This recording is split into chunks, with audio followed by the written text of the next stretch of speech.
guys, Brandon here. So wanted to take this opportunity to go over my trolling motor setup on my 1720. I know it's a big question that comes up a lot on the forums for a lot of you 1720 guys. It's a big question, you know, to know which direction to go, what brand, what shaft length. So I'm going to show you my setup, what I use, and why I feel it's the best for my area. Take this with a grain of salt. Not all of you guys are going to need a setup like mine or a trolling motor as big as mine, but I'm going to kind of give you guys some reasons, show you my setup, my batteries, how I got them set up, and where I've mounted my charger in my 1720. Since I know room in a 1720 is sometimes kind of tight. Mine being a newer model, I do have a little more room than some, but for the most part, the 1720 hasn't changed much. So hopefully this will help you guys kind of show you where to mount your batteries and kind of give you some direction on what you want to do. So you guys stay tuned. I hope this helps some of you. Let's get into it. Okay guys, so here's my setup and what I'm running. I'm running a Minn Kota Riptide Terrova 80-pound thrust, 60-inch shaft. I already know what some of you guys are thinking, man, that seems like overkill for such a small boat. And in some areas, yes, it probably is overkill, but in my area we have 7 to 8 foot tidal swings, and when you get water running that fast, a 55-pound, which is what typically these boats come with from the factory, if you order this from the factory, you're going to get a 55-pound thrust unless you request a 24-volt system, which I did. I knew that I was going to need it for where I fish because we have such strong tidal movements.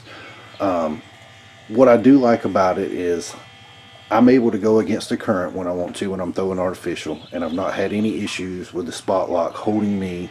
No matter how fast the water is going out, I've been able to hold no problem. I did put it on a quick release puck. So basically I just have this little screw here so this don't pop out. There's a bracket here that's just basically it looks like this, and you just pull it out and you can pull this off, and then you're left with a little small puck right here, so you don't have to have this whole thing taking up the boat when you don't want to use it. It does have a 60-inch shaft. It actually fits the boat a lot better than what I anticipated. It's not bad. It fits on the boat pretty good. I don't know if you guys can see that, but it fits pretty good. I haven't had any issues. It's not in the way. I know that a lot of you guys are probably like, why did you go to 60-inch shaft? I went with a 60-inch shaft because I fish the jetty rocks a lot, and I also fish the beach, and sometimes the waves can get a little high, and the trolling motor with a shorter 54-inch shaft, I feel like it's going to come out of the water a lot more. As you can see where I actually have it mounted, the depth that I run, see this is a 60-inch shaft.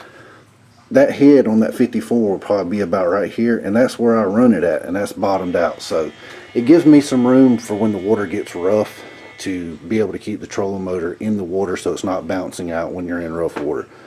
Here again, 1720 is not built for big water, but I do take it out there from time to time and it does fine.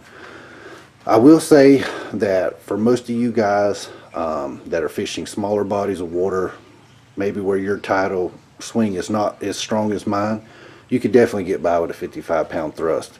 You could even get by with a, the smaller 54-inch shaft. I just chose the 60 because here again I fish bigger water. I like it. I haven't had any issues with it in the 3 years that I've had it. Here's the controller that comes with it. It was a little bit of a learning curve, but it didn't take long at all. I had it pretty much figured out after a couple of times of using it. But this is your anchor mode. This is, you bounce this up to start the propeller, to slow it down, obviously to speed it up, whatever, steer it left and right.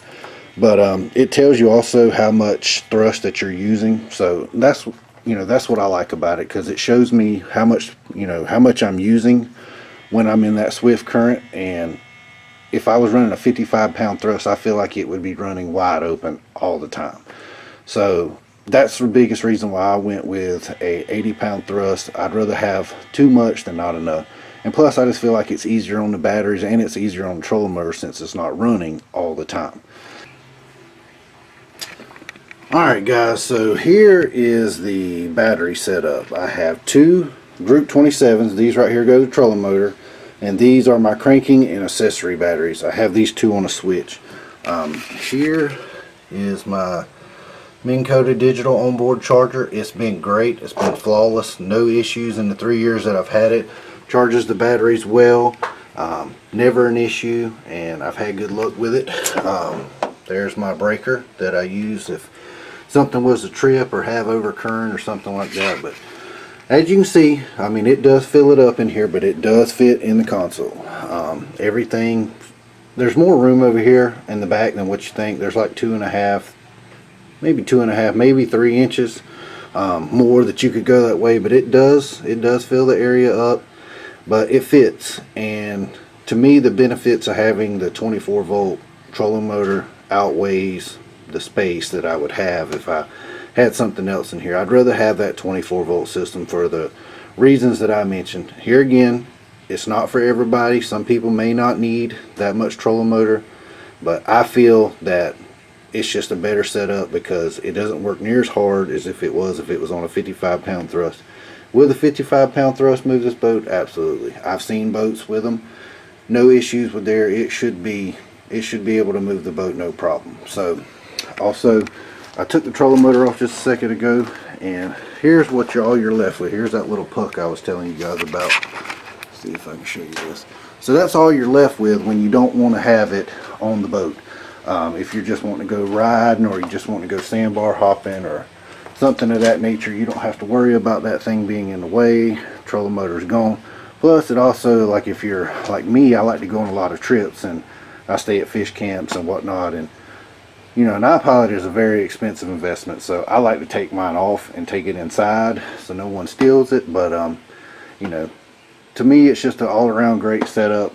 I hope this helps you guys. Like I said, I'm a huge advocate for the 1720s. I'm always trying to help you guys and learn, help you learn from some of the stuff that I've done. I've learned a bunch from you guys, and I just like passing it on.